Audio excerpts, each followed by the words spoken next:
Bienvenue dans l'essentiel du dessous des cartes. On commence en Israël, à Tel Aviv, place des otages, et les photos de ceux qui ont été capturés par le Hamas lors de l'attaque terroriste du 7 octobre 2023.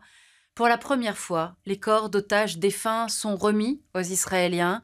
Ces échanges d'otages, morts ou vivants, contre des prisonniers palestiniens ont lieu dans le cadre d'un cessez-le-feu conclu entre le Hamas et Israël et dans le contexte du retour de Trump à la Maison-Blanche, lequel, vous le savez, a formulé le plan suivant: expulser la population gazaoui hors de Gaza, notamment vers la Jordanie et l'Égypte, ce que ces deux pays refusent catégoriquement, prendre le contrôle de Gaza que Trump transformerait, je cite, en Riviera du Moyen-Orient.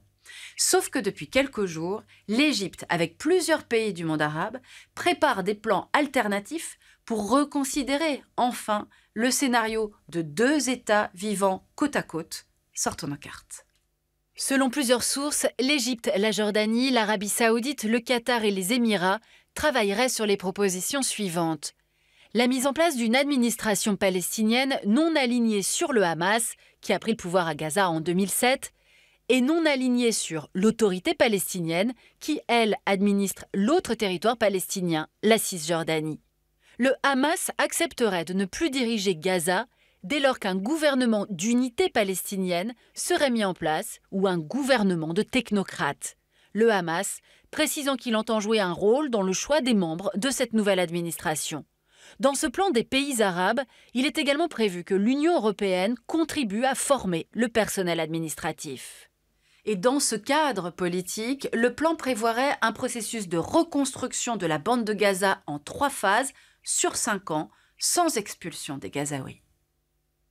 3 zones humanitaires sécurisées seraient créées sur le territoire, chacune comprenant 20 grands camps, équipés pour subvenir aux besoins élémentaires d'une population estimée à environ 2 millions de personnes. Objectif: permettre l'enlèvement des décombres causés par la guerre. Quant à la reconstruction, elle serait financée par des donateurs arabes et internationaux. On pense notamment aux riches monarchies du Golfe, dont l'Arabie saoudite, les Émirats et le Qatar.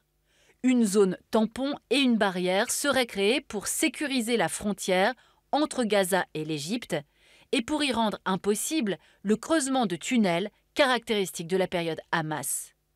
L'horizon est clair: un État palestinien dans les frontières qui existaient avant la guerre des 6 jours, avec Jérusalem-Est pour capitale et instauration d'une zone tampon pour sécuriser Israël.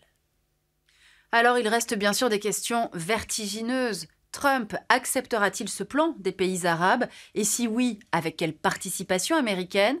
Quelle force militaire pour sécuriser l'ensemble? Quid du dirigeant israélien Benjamin Netanyahou qui s'oppose déjà à l'entrée d'équipements de construction dans la bande de Gaza? Enfin, peut-on vraiment croire au désarmement complet des groupes Hamas et Djihad islamique? Voilà, l'essentiel du dessous des cartes, c'est fini pour aujourd'hui. À bientôt.